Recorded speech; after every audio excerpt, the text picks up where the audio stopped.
നമസ്കാരം. നമ്മുടെ ഈ പുതിയ ആത്മീയ ചിന്താധാരയിലേക്ക് ഏവർക്കും ഹൃദ്യമായ സ്വാഗതം. ഭഗവാന്റെ പരമമായ ചൈതന്യവും കാരുണ്യവും അനുഗ്രഹവും നമ്മളിൽ ഓരോരുത്തരിലും ഈ നിമിഷം വരെ കാത്തു സൂക്ഷിക്കപ്പെടുന്നുണ്ട്. സനാതനധർമ്മവും ഭാരതീയ സംസ്കാരവും വെറുമൊരു വിശ്വാസമോ ആചാരങ്ങളോ അല്ല. മാത്രമല്ല, പ്രകൃതിയും പ്രപഞ്ചവും മനുഷ്യനും തമ്മിലുള്ള ആഴമേറിയ ബന്ധത്തെയും അവ തമ്മിലുള്ള ഊർജ പ്രവാഹങ്ങളെയും കുറിച്ചുള്ള അതിവിശിഷ്ടമായൊരു ശാസ്ത്രമാണ്. നമ്മുടെ പൂർവികരായ ഋഷിവര്യന്മാർ തപശക്തിയാൽ പ്രകൃതിയുടെ നിഗൂഢ സത്യങ്ങൾ മനസ്സിലാക്കി മനുഷ്യരാശിയുടെ നന്മയ്ക്കായി ഗ്രന്ഥങ്ങളിൽ രേഖപ്പെടുത്തി വെച്ച അറിവുകളാണിത്. പ്രപഞ്ചശക്തികളും ഭഗവാനും നൽകുന്ന സൂചനകളെ കൃത്യമായി മനസ്സിലാക്കി നമ്മുടെ സമൂഹത്തിന് അതിലൂടെ മുന്നറിയിപ്പുകളും സന്ദേശവും എത്തിക്കുക എന്നതാണ് ഒരു ആത്മീയ ഉപാസകൻ്റെയും ജ്യോതിഷൻ്റെയും പ്രാഥമിക കടമ. നമ്മുടെ ഈ ഒരു അധ്യായം കേൾക്കുന്ന എല്ലാവരും തന്നെ ഓം നമഃ ശിവായ എന്ന് കമൻ്റായി രേഖപ്പെടുത്തുക. അതോടൊപ്പം തന്നെ കർക്കിടകം 27-ന് വിശേഷാൽ പൂജകൾ നടക്കുന്നുണ്ട്. നിങ്ങളുടെ ജീവിതത്തിൽ ബാധിച്ചിരിക്കുന്ന എല്ലാ നെഗറ്റീവ് ഊർജ്ജത്തെയും മാറ്റി സമാധാനവും സന്തോഷവും സമ്പത്തും ഐശ്വര്യവും കൊണ്ടുവരുന്നതിന് ഇത്തരം പൂജാ വഴിപാടുകൾക്ക് സാധിക്കും. അതുകൊണ്ട് തന്നെ ഈ ഒരു പൂജാ വഴിപാടുകളിൽ പങ്കാളിയാവുന്നതിന് നിങ്ങളുടെ പേരും നാളും കമൻ്റായി രേഖപ്പെടുത്തുക. നമ്മുടെ ജീവിതത്തിൽ ചുറ്റുപാടും ധാരാളം സസ്യങ്ങൾ വളരാറുണ്ട്.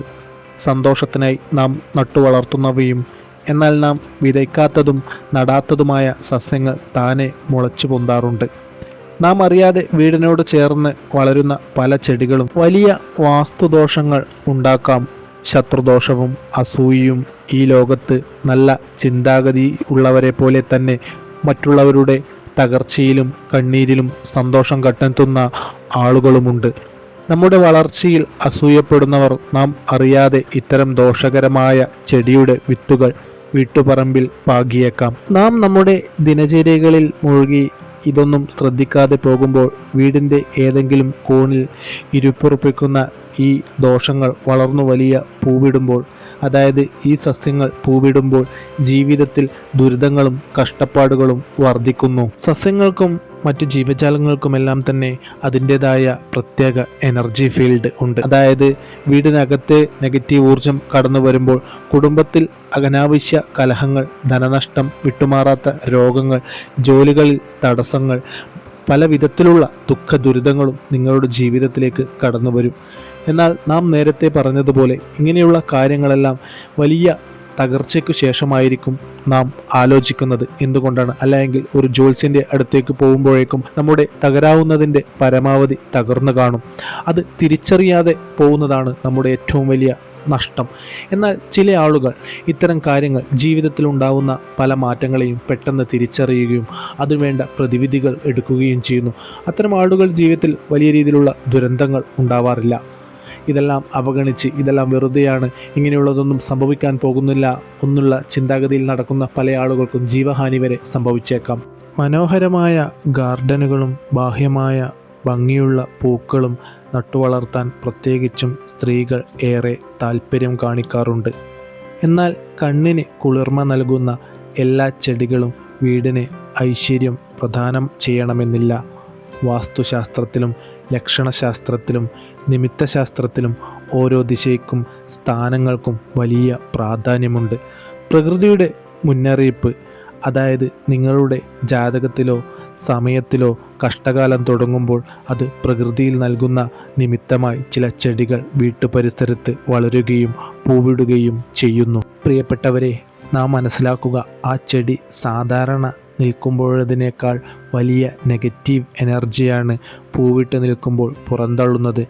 വീടിന് മുൻവശത്തോ പരിസരത്തോ നിൽക്കാൻ പാടില്ലാത്ത 8 ചെടികൾ വീടിൻ്റെ വാസ്തുവിനെ തകർക്കുന്ന പ്രതികൂല ഊർജം കൊണ്ടുവരുന്നതുമായ പ്രധാന ചെടികൾ നാം ഇവിടെ പരാമർശിക്കാൻ പോകുകയാണ്. ഇത്തരം ചെടികൾ നിങ്ങളുടെ വീട്ടുപരിസരത്ത് ഈ സ്ഥാനങ്ങൾ നിൽപ്പുണ്ടെങ്കിൽ അതുതന്നെയാണ് നിങ്ങളുടെ പല പ്രയാസങ്ങൾക്കും പ്രതിസന്ധികൾക്കും കാരണമെന്ന് തിരിച്ചറിഞ്ഞ് അതവിടുന്ന് പറിച്ചു കളയുകയോ മാറ്റി നടുകയോ ചെയ്യുക. ഇതിൽ ആദ്യം തന്നെ വരുന്നത് തൊട്ടാവാടിയാണ്. വീടിൻ്റെ മുൻവശത്തോ ഉമ്മറപ്പടിക്ക് മുന്നിലോ തൊട്ടാവാടി വളർന്നു പൂവിട്ട് നിൽക്കുന്നത്, അതും ഈ കർക്കിടക മാസം ആണെങ്കിൽ തീർച്ചയായും നിങ്ങൾക്ക് വലിയ പ്രതിസന്ധികളും പ്രയാസങ്ങളും നേരിടേണ്ടി വരും. തൊട്ടാൽ വാടിപ്പോകുന്ന അതിൻ്റെ പ്രകൃതം പോലെ തന്നെ നാം ഇറങ്ങിത്തിരിക്കുന്ന കാര്യങ്ങളെ അത് വാടിച്ചു കളയും. കാര്യതടസ്സം ഉണ്ടാകുകയും ചെയ്യും. വീടിൻ്റെ മുൻവശം ലക്ഷ്മി ദേവി കടന്നു വരേണ്ട ഭാഗമായി സൂചിപ്പിക്കുന്നതിനാൽ മുൻവശത്ത് ഇത്തരം ചെടികൾ പൂവിടുന്നതും വളരുന്നതും അതീവ ദോഷകരം തന്നെയാണ്. അത് കർക്കിടക മാസമാവുമ്പോൾ ഇരട്ടി ദോഷം നൽകും. അതുപോലെ തന്നെ ഈയൊരു കർക്കിടക മാസം കറിവേപ്പ് വീടിൻ്റെ നേരെ മുൻവശത്ത് വളരുന്നതും പൂവിടുന്നതും ദോഷകരമാണ്. വശങ്ങളിലോ പുറകുവശത്തോ അതിർത്തിയിലോ വളർത്താം. എന്നാൽ നേരെ മുൻഭാഗത്ത് നിൽക്കുന്നത് അത് മാറ്റേണ്ടത് തന്നെയാണ്. വീടിൻ്റെ നേരെ മുൻവശത്തോ ഉമ്മറത്തിലോ അഭിമുഖമായി ഇത്തരം ചെടി വളരുന്നത് പുരോഗതിയെ തടസ്സപ്പെടുത്തും. ഇനി അടുത്തതായി വരുന്നത് ഇത്തിയാണ്. വീടിൻ്റെ നേരെ മുൻവശത്തോ ഉമ്മറത്തിന് അഭിമുഖമായോ ഇത്തിമരം ഇത്തിച്ചെടി വളരുന്നത് പുരോഗതിയെ തടസ്സപ്പെടുത്തും. അതും നാം വളരെയധികം ജാഗ്രതയോടുകൂടി മാറ്റി നടുക. ഇനി അടുത്തത് മുരുക്കാണ്. മുള്ളുള്ളതും ചുവന്ന വലിയ പൂക്കളുണ്ടാകുന്നതുമായ വൃക്ഷമാണിത്. വീട്ടിൽ കഷ്ടകാലം ഉച്ചസ്ഥായിലെത്തുമ്പോഴാണ് മുരുക്ക് പൂവിടുന്നത് എന്നാണ് പഴമക്കാരുടെയും നിമിത്തശാസ്ത്രവും പറയുന്നത്. മുള്ളുള്ളത് കൊണ്ട് തന്നെ നെഗറ്റീവ് എനർജി പ്രസരിപ്പിക്കുന്നതും വീടിൻ്റെ അതിരിന് പുറത്തു മാത്രമേ ഇത് നിൽക്കുവാനും പാടുള്ളൂ. ഇത് ഈ ഒരു സമയത്ത് വളരെയധികം ശ്രദ്ധിക്കുക. ഇനി ചെറുള്ളയാണ്. യമപുഷ്പമെന്നും വിളിക്കാറുണ്ട്. പിതൃപൂജകൾക്കും കർക്കിടക ബലികൾക്കും ദശപുഷ്പങ്ങളിൽ ഒന്നായി ഉപയോഗിക്കുന്ന പവിത്രമായ സസ്യമാണ് ചെറുള്ള. കർക്കിടക മാസം ഒഴികെ മറ്റ് സമയങ്ങളിൽ വീടിനോട് ചേർന്ന് ചെറുള്ള വളരുന്നത് ശുഭകരമല്ല. മരണത്തിൻ്റെ ദേവനായ യമൻ്റെ ഊർജവുമായി ബന്ധപ്പെട്ട ചെടിയായതിനാൽ തന്നെ ഇതിനെ യമപുഷ്പം എന്നും വിളിക്കുന്നു.